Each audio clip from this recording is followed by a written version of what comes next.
Hello friends, मोनोटोल academy में आपका स्वागत है। आज की इस वीडियो में हम पढ़ने वाले हैं हिस्टोकाइनेट। ठीक है, तो फ्रेंड्स हमारा जो हिस्टोकाइनेट है ये हमारा ऑटोमेटिक टिश्यू प्रोसेसर का फर्स्ट टाइप है। ठीक है, तो इससे पिछली वाली वीडियो में हमने ऑटोमेटिक टिश्यू प्रोसेसर पढ़ा था। ठीक है, और ऑटोमेटिक टिश्यू प्रोसेसर के अंदर टाइप्स ऑफ टिश्यू प्रोसेसर्स हैं। ठीक है, तो सबसे पहला हमारा हिस्टोकाइनेट। हिस्टोकाइनेट हमारा जो है ये बेसिकली आपका हिस्टोपैथोलॉजी में यूज होता है। ठीक है फ्रेंड्स, सो इसका इंट्रोडक्शन है, it is an automatic tissue processor with 12 beakers. तो सबसे पहले क्या होता है कि जो आप टिश्यू प्रोसेसर यूज कर रहे हो उसका जो स्ट्रक्चर होता है वो होता है मैंने आपको पहले वीडियो में दिखाया था फ्रेंड्स। उसका जो स्ट्रक्चर होता है सर्कुलर होता है। ठीक है, 12 बीकर्स प्रेजेंट होते हैं। ठीक है, एंड थर्मोस्टेटिकली कंट्रोल्ड, और जो थर्मोस्टेटिकली के थ्रू क्या होता है उसको कंट्रोल किया जाता है। So these beakers contain different grades of alcohol, clearing agent, molten wax in wax bath. So there is a timing disc. जैसा कि मैंने आपको बताया था कि जो ऑटोमेटिक टिश्यू प्रोसेसर्स होते हैं ये क्या होता है कि ये डिफरेंट टाइप्स के ग्रेड्स अल्कोहल कंटेन करते हैं, क्लियरिंग एजेंट कंटेन करते हैं, मॉल्टन वैक्स कंटेन करते हैं वैक्स बाथ के अंदर, और इनकी एक टाइमिंग डिस्क होती है। ठीक है, टाइमिंग डिस्क के थ्रू ही क्या करते हैं, वर्क करते हैं। After fixation small piece of tissue are placed in tissue processing basket. तो जब आप फिक्सेशन कर लेते हैं स्मॉल पीस का, ठीक है, जो आपने बायोप्सी की है, ठीक है, बायोप्सी सैंपल जो होती है उसको आपने सेक्शन कटिंग किया है। सेक्शन कटिंग करने के बाद क्या किया है, आप उसको फिक्स करेंगे। ठीक है, स्मॉल फिक्स को फिक्स करने के बाद ठीक है टिश्यू को प्लेस करेंगे टिश्यू प्रोसेसर बास्केट में। ओके, तो ये एक प्रोसेस होता है फ्रेंड्स जिसको आपको फॉलो करना होता है हिस्टोपैथोलॉजी लैब के अंदर। ठीक है, so this equipments automatically dehydrated, clears and impregnant tissue. तो बेसिकली क्या होता है कि जब आप जो टिश्यू प्रोसेसिंग बास्केट है उसके अंदर आप टिश्यू सैंपल प्लेस कर देते हैं, उसके बाद उनका क्या होता है कि सेल्फ प्रोसेसिंग स्टार्ट हो जाती है। आपको कुछ भी नहीं करना होता, वो ऑटोमेटिकली टिश्यू प्रोसेस स्टार्ट हो जाता है। This equipments automatically dehydrate, clear and impregnant tissue.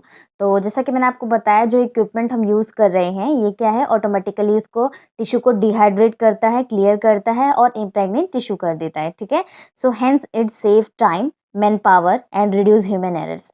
तो इसमें क्या होता है कि आपका टाइम भी सेव हो जाएगा, मैन पावर भी कम लगेगा, और आपका जो ह्यूमन एरर, बेसिकली क्या होता है ह्यूमन एरर होता ही होता है तो वो कम हो जाता है। ठीक है, so it also minimize the variations in time from of batch of tissue to the next। तो ये क्या करता है कि वेरिएशन ऑफ जो टाइमिंग होती है, टाइमिंग की जो वेरिएशन है उसको भी क्या करता है, मिनिमाइज कर देता है। So the decrease in processing time is due to consist agitations which the tissue undergoes. तो क्या होता है जो प्रोसेसिंग टाइम होता है उसको क्या करता है, डिक्रीज कर देता है, किससे, कंटेंट एजिटेशन से। So which is the tissue undergoes. अगर हम बात करें डिस्कवरी की, तो डिस्कवरी में बेसिकली इसकी खोज कहाँ हुई थी, तो the original manufacture of the histokinette automatic tissue processor is Henry रिलेज एंड द इलेक्ट्रिकल लिमिटेड कोहो have now been incorporated by Columbia Indian development limited.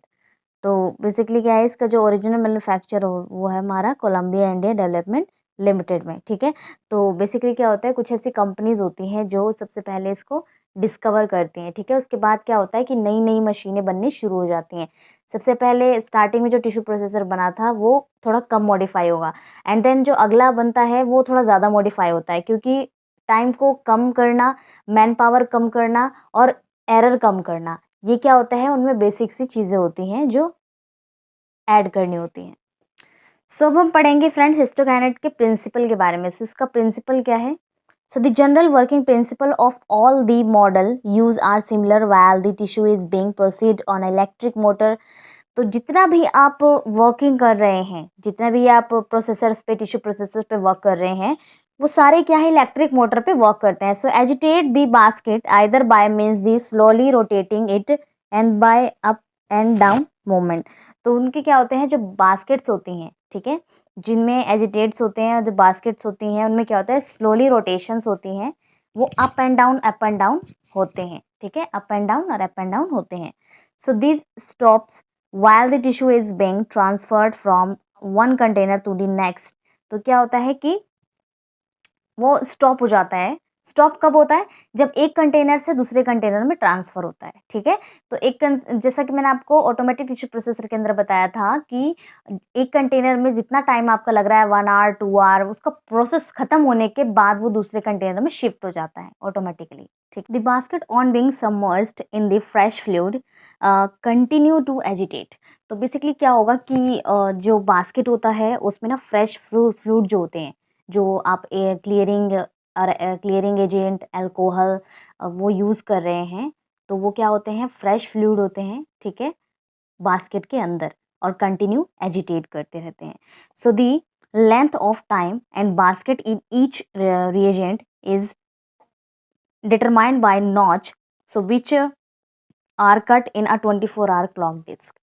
तो बेसिकली क्या होता है कि 24 आवर क्लॉक डिस्क लगा होता है। वो डिस्क मैं आपको दिखाती हूँ। सो फ्रेंड्स, यहाँ पे आप देख सकते हो, यहाँ पे ये 24 आवर डिस्क है, क्लॉक टाइप है, ठीक है। तो सबसे फर्स्ट स्टेप होता है आपका डिहाइड्रेशन, ठीक है। डिहाइड्रेशन में क्या होता है? जितना भी उसमें वाटर होता है वो सारा का सारा क्या होता है? टिश्यू से रिमूव हो जाता है, ठीक है। एंड सबसे पहले तो हम स्टार्ट करते हैं, देन डिहाइड्रेशन करते हैं। डिहाइड्रेशन के बाद डिहाइड्रेशन का जो प्रोसेस है उसमें क्या होता है? फर्स्ट ऑफ ऑल, अगर आपने 5 पीएम पे सैंपल रखा, ठीक है, तो यहाँ पे 80% अल्कोहल होगा आपका। एंड देन अल्कोहल जो नेक्स्ट बीकर में जाएगा तो उसमें अल्कोहल की जो परसेंटेज होगी वो इंक्रीज हो जाएगी, 95% हो जाएगी, ठीक है। फिर देन अल्कोहल में रहेगा, देन 100% अल्कोहल हो जाएगा, ठीक है। 100% अल्कोहल आपका 11 पीएम तक रहेगा, 5 पीएम से 11 पीएम तक। देन ये किस बीकर में जाएगा? ज़ाइलिन में जाएगा 12 बजे, ठीक है। यहाँ पे आपका ज़ाइलिन से क्लियरिंग स्टेप 2 स्टार्ट हो जाता है, क्लियरिंग प्रोसेस, ठीक है। क्लियरिंग प्रोसेस आपका चलता है 12 नाइट से 3 एएम तक, ठीक है। 1 एएम तक चलता है, देन 3 एएम आपका पैराफिन वैक्स स्टार्ट होता है। पैराफिन वैक्स आपका इम्प्रेग्नेशन है, ठीक है, थर्ड स्टेप आपका। पैराफिन वैक्स क्या होता है आपका? पैराफिन वैक्स प्रोसेस चलता है 7 एएम तक। फिर 7 एएम क्या होता है कि आप कंटेनर को एम्प्टी कर देते हैं, खाली कर देते हैं, ठीक है। यहाँ पे आपका प्रोसेस स्टॉप हो जाता है। तो 5 पीएम को आपने प्रोसेसिंग स्टार्ट की और नेक्स्ट डे 7 एएम आपका प्रोसेसिंग फिनिश हो गया। तो आपका जो ये टाइम पीरियड लगा फ्रेंड्स, यही आपका क्या है? टिश्यू प्रोसेसिंग में लगता है, ठीक। These are pulled out at the required transfer time with the tap key which is provided in the machine. तो जब भी क्या होता है कि प्रोसेसिंग का टाइम होता है कि मशीन चेंज करनी है, टाइमिंग चेंज करनी है, तो क्या होता है कि जैसे कि एक बीकर से दूसरे बीकर में ट्रांसफ़र होने वाला होता है, तो वो अपने आप ही टाइम सेट होता है, आपको करने की ज़रूरत नहीं होती। कंपोनेंट की बात करें तो टाइमर क्लॉक कंपोनेंट्स जो होते हैं, बेसिकली आपका ऑटोमेटिक टिश्यू प्रोसेसर होता है, उसके अंदर जो एक टाइमर क्लॉक होता है, ठीक है। Basket carriers in the circular structure में बास्केट्स होते हैं। रिसेप्टिकल and the receptacles stainless steel and plastic capsules होती हैं, ठीक।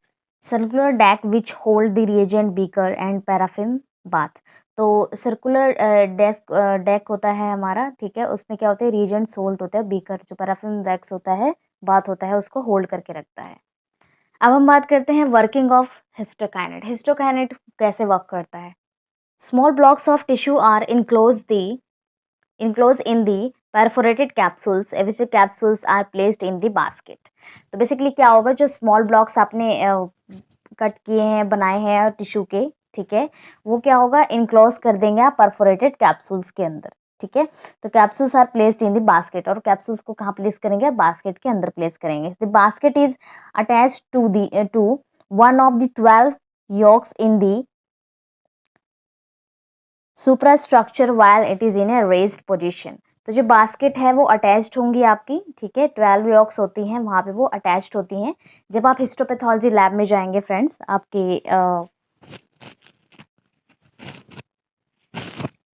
आपके कॉलेज के अंदर या जहाँ वर्किंग है, वहाँ पर आपने हिस्टोपैथोलॉजी लैब में जाइए और वहाँ पर देखिए कि आपका टिश्यू प्रोसेसर किस तरीके का है, ठीक है, उस पे किस तरीके से वर्क होता है, उसका प्रिंसिपल क्या है। सो क्या होता है कि जब तक आप इसको खुद ऑब्जर्व नहीं करेंगे, खुद ही एक्सपीरियंस नहीं लेंगे, तो आपको ये समझ में नहीं आएगा। तो जस्ट ये थियोरेटिकली आपको बताया जा रहा है, प्रैक्टिकली आपको खुद करना होता है। So the entire superstructure descent emerging the basket in the first solution and sealing the other reagent beakers to prevent evaporation. तो क्या होता है कि जब आप एक बीकर में रिएजेंट फिल कर देते हैं तो दूसरा बीकर क्या होता है, कैप्ड हो जाता है ताकि वो इवेपोरेट ना हो जाए, ठीक है। To move the basket from reagent to the next in the processing sequence, the entire superstructure ascending and descending at scheduled interval controlled by the time clock। तो जो टाइम क्लॉक, जैसा कि मैंने आपको बताया कि यहाँ पे टाइम क्लॉक बना हुआ है, उसके अकॉर्डिंग क्या है कि जो मशीन प्रोसेस करती है। तो रिएजेंट का जो बीकर होता है वो क्या है कि नेक्स्ट टू नेक्स्ट जो आने वाले हैं प्रोसेसिंग में, उसके अकॉर्डिंग असेंडिंग डिसेंडिंग ऑर्डर में लगे होते हैं, ठीक है। So during immersion in the fluid, the basket oscillate up and down in the reciprocal motion। तो reciprocal motion में क्या होता है, ऊपर नीचे अप डाउन होते रहते हैं, ठीक है। So keep the tissue and reagent in the state and control agitation and significantly increase the speed of penetration। तो ये क्या करते हैं, जो वहाँ पे एजिटेशन होता है, एजिटेशन के थ्रू किया जाता है, इनको कंट्रोल किया जाता है, ठीक है। इनकी स्पीड से क्या होता है कि उनमें पेनिट्रेशन होती है टिश्यूज़ में।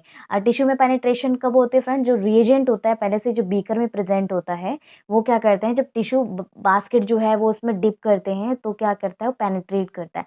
पेनिट्रेट करने के लिए ही वो क्या होते हैं कि ऊपर नीचे अप डाउन किया जाता है, ठीक है। After prescribed amount of time in the last paraffin bath, the tissue remain there until removed manually। तो क्या होता है कि जब आपका लास्ट पैराफिन जो वैक्स होता है, पैराफिन बाथ जो है, वैक्स बाथ जो है, वो आपका लास्ट स्टेप है, ठीक है। उसके बाद क्या होता है कि आपको मैनुअली रिमूव करना होता है लास्ट बास्केट में से, ठीक है। It takes about 16 hours for routine processing. Routine processing में इसको 16 घंटे लग जाते हैं। So hence the machine is set in the afternoon and evening. Afternoon या इवनिंग में आप उसको सेट करते हैं and the processed material is taken out of the following morning for embedding. तो आप इसको नेक्स्ट एम्बेडिंग के लिए आपका ये रेडी रहता है, ठीक है। इसकी जो रिक्वायरमेंट है वो है alcohol solution of various concentration का। वेरियस कंसंट्रेशन इट मीन्स कि 80%, 95%, 100%, ये आपके डिफरेंट अल्कोहल सॉल्यूशंस हैं। ज़ाइलिन आपका क्लियरिंग एजेंट है, आपका पैराफिन वैक्स हो गया, टिश्यू हो गया, ऑटोमेटिक टिश्यू प्रोसेसर हो गया। तो ये आपको नीड है, ये रिक्वायरमेंट है आपकी, ठीक है। अब हम बात करें प्रोसीजर की। So place the solution of paraffin in the respective beaker of the equipment. जो आपका इक्विपमेंट है उसमें आप अपने क्या करेंगे, जो टिश्यू है उसको आप प्लेस कर देंगे। So after this step follow. तो आपको स्टेप्स बताती हूँ फ्रेंड्स कि आपको क्या क्या फॉलो करने हैं। यहाँ पर आप देख सकते हैं ये आपका स्टेप है, ये आपका सॉल्यूशन है, ये आपका ड्यूरेशन है, ये आपकी टाइमिंग है। तो यहाँ पर जो डिहाइड्रेशन का प्रोसेस हो रहा है, डिहाइड्रेशन में आपके टोटल ये देखिए परसेंटेज जो है 80%, 95%, 100% अल्कोहल है। इनकी टाइमिंग है 80% अल्कोहल में 2 आवर्स के लिए रहेंगे, ठीक है, बीकर के अंदर। और 95% अल्कोहल में 1 आवर्स के लिए और 100% अल्कोहल में 1 आवर्स के लिए। टाइमिंग यहाँ पे दी हुई है, टाइमिंग ड्यूरेशन कितने से कितने टाइम तक रहेगा। देन आता हमारा क्लियरिंग एजेंट ज़ाइलिन 1 में 1 आवर रहेगा, 12:30 से 1:30 तक, ठीक।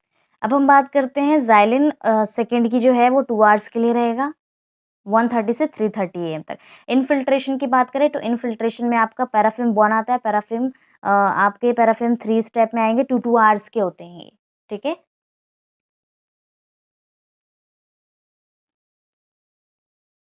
ये आपके 2 आवर्स के स्टेप होंगे, 9:30 तक ये फिनिश हो जाएगा। तो जो आपका ये स्टेप है फ्रेंड्स, ये आप नोट कर सकते हैं क्योंकि आप एग्ज़ाम्स में ये जो चार्ट के थ्रू अगर समझाने की कोशिश करेंगे किसी को तो ईज़िली समझ में आता है। या तो आप वो क्लॉक जो है वो क्लॉक भी बना के दिखा सकते हैं, इतने टाइम ड्यूरेशन से ये चल रहा है, इतने टाइम ड्यूरेशन से ये, इतने-इतने परसेंटेज में आपको क्लियरिंग एजेंट चाहिए, अल्कोहल चाहिए, ठीक है। तो आप टाइमिंग ड्यूरेशन भी दिखा सकते हैं, ठीक है। तो ये आपके स्कोरिंग जो मार्क्सेस होते हैं बेसिकली इसी में आप अपने मार्क्स बढ़ा सकते हैं। अब हम बात करते हैं चेंजिंग ऑफ सॉल्यूशन। तो फ्रेंड्स सॉल्यूशन की चेंजेस भी ज़रूरी है। सॉल्यूशन को चेंज करना क्यों ज़रूरी है? ठीक है? अगर आप बार-बार एक ही सॉल्यूशन को यूज़ करते हैं तो क्या वो अच्छी तरीके से आपका प्रोसेसेस जो है वो कर पाएगा? ठीक है? नहीं कर पाएगा, ठीक है? तो the fluid use in complete dehydration and clearing tends to become contaminated. तो कंटामिनेटेड का मतलब ये है फ्रेंड्स कि जब आप एक ही चीज़ बार-बार उसको यूज़ कर रहे हैं बार-बार, तो उसमें जितने भी इम्प्योरिटीज़ हैं, जो बाहर निकल रही हैं, वो आपके फ्लूइड में मिक्स हो रही हैं, ठीक है? सो उसको चेंज करना ज़रूरी है। So with fluid carried over from the previous container by the tissue. So the hands more than 1 are kept in a series.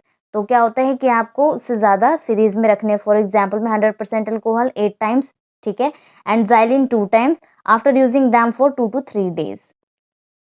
तो क्या होगा कि जब आप उसको यूज़ करते हैं तो सारे जो रिएजेंट्स हैं उनकी अलग-अलग टाइमिंग होती है चेंज करने की। जैसे आप अल्कोहल 100% यूज़ करें तो 8 टाइम्स यूज़ करने के बाद उसको चेंज कर दीजिए। ज़ाइलिन को आप 2 टाइम्स यूज़ कर रहे हैं तो उसको 2 टू 3 डेज़ बाद आप उसको इ चेंज कर दीजिए।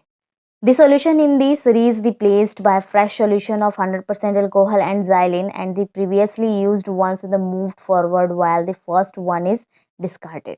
तो जो क्या है कि जब आप पहला जो आप डिस्कार्ड करेंगे तो क्या करेंगे, उसको मूव ऑन फॉरवर्ड कर देंगे दूसरे के लिए, ठीक है। So the other solution are changed once a week or earlier with an average workload. तो क्या करेंगे, जो आप अदर सॉल्यूशन है वो आप चेंज करेंगे वंस अ वीक में एक बार, या कभी आपने एवरेज वर्कलोड हुआ ईयरलियर तो उससे पहले आप कर लीजिए। क्योंकि क्या होता है कि अदर की जो पैराफिन वैक्स वगैरह है इनकी ज़्यादा ज़रूरत नहीं होती है, ठीक है। तो जब आप कर रहे हैं तो सबसे पहले आप 100% अल्कोहल और ज़ाइलिन को कीजिए। It is for better to change the solution a day or a 2 earlier than have the precious surgical specimen improperly infiltrated.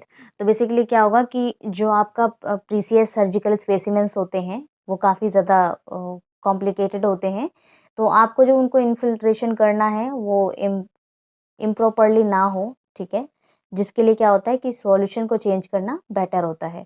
तो आप कोशिश कीजिए कि जो भी सॉल्यूशन आप यूज़ कर रहे हैं वो टाइम टू टाइम चेंज होता रहे, ताकि आगे की प्रोसेस में दिक्कत ना हो, ठीक है? सो फ्रेंड्स, हमारा जो हिस्टोकाइनेट है हमारा यहीं पे फिनिश होता है।